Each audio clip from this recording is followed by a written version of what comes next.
বন্ধ একের পর এক চা বাগান, জীবিকা হারিয়ে নুন আনতে পান্তা ফুরোচ্ছে চা শ্রমিকদের। চূড়ান্ত হতাশায় ভরা ভাঙাচোরা জীবনের মধ্যেও মেঘের আড়ালে সূর্য উঁকি দেয়, আগমন ছুঁয়ে যায় তাদেরকেও।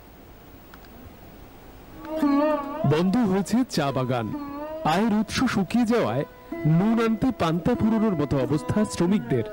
এই বিষাদের মধ্যেও তাদের প্রাণে আগমনী সুর। নিজেরাই চাঁদা তুলে পুজোর আয়োজন করেছেন তারা।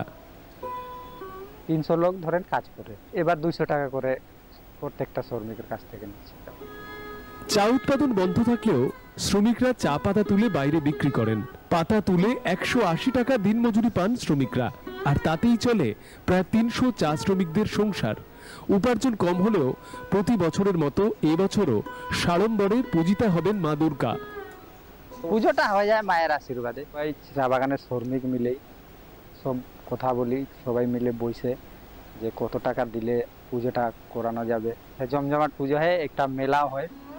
হাজার কষ্টের মাঝেও পুজোর 4টি দিন আনন্দে মাতবেন এখানকার চা শিল্পীরা।